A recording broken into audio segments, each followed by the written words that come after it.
sure you're definitely going to hear, obviously, English, the most common language, but Spanish, you'll hear a lot of that. You'll probably hear some Chinese if you're walking around. That's the third most common. We have all the Spanish, Chinese, English, French, Italian. Anyway, so we're going to, as we walk through this area, the reason I bring all that up is because New York City is a melting pot. Not only do you get the culture and the languages and all that, but you get the food too. So I don't know if you have any time, so here's my advice.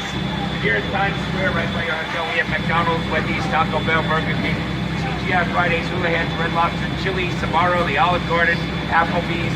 My advice is don't eat at those places. Not that I have anything against them. They're great places when I'm traveling and I'm on the road and I'm on a highway and I see an Applebee's. I'll pull over because I know them and it's familiar. But here in New York, why would you want to go someplace you can find everywhere else in the United States? You want to go to a unique little mom and pop restaurant. So 46th Street, you're on the right block. This is Restaurant Row. There are 50 restaurants on this street, all different nationalities. Any kind of food you're looking for, walk up and down the street. All here. The prices are cheaper than some of the places that it's much like out here in the plaza, but a little bit these days. So they put it inside, they bring the crowd inside on many days. And then the other thing that's in this area, right across the street, there's the Hard Rock Cafe. If you look at the outside, it looks like the Marquette theater. It actually is the club. This is Paramount.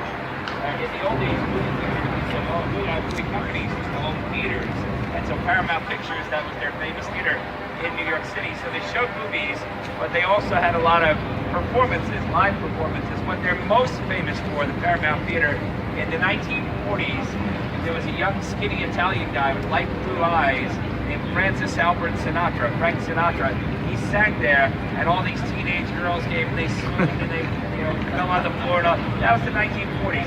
The 1950s, he was a young guy from Memphis, Tennessee, played that theater, and he started swiveling his hips and singing rock and roll. And of course, all the girls were swooning for Elvis in the 1960s.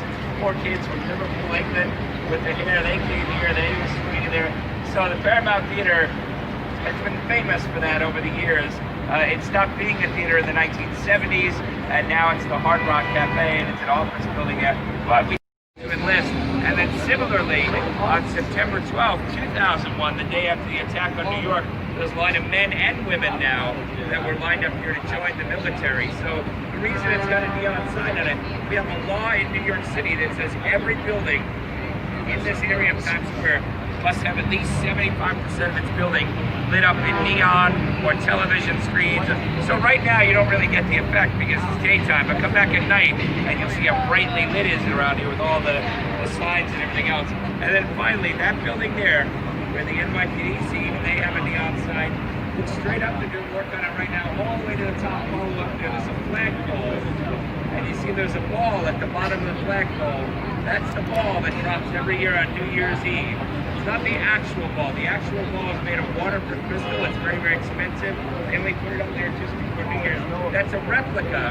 That ball is up there on that big flagpole. So every year, millions of people are out here gathering, staring at that building. Anybody ever done that before? That's good. Anybody ever said, oh, I really want to be in New York State for that? Don't. Trust me. No, you don't want to do it. Maybe when, like, right now at this age is good, but you don't want to do it when you get a little older because I've done it, and I can tell you it's not the most comfortable experience. It's December 31st. Last year was 20 degrees below zero with the wind chill. You're standing out here. You have to get here at about 3 p.m. There are no chairs. There are no porta potties. None of that. You can't bring a backpack, a thermos, anything with you. Just you standing there in a crowd of millions of people for 9 hours on your feet, waiting for what's essentially a 10-second holiday. 10, 15 seconds. Hey, and then it's all over. That's it. Give us this day our daily bread and forgive us our trespasses, as we forgive those who trespass against us. And lead us not into temptation, but give us from evil. Now you go. Thank you. You unite.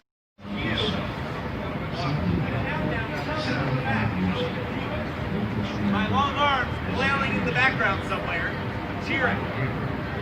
So if you join me, because every day the crowd says yes, and every once in a while, like when, yesterday? Never forget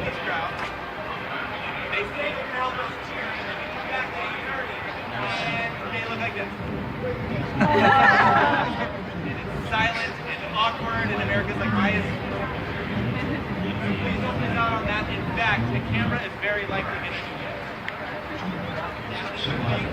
down this side, and y'all just cheer to that camera. Okay. Get ready for a camera to walk.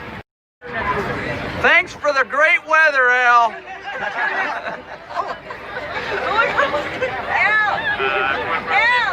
Oh,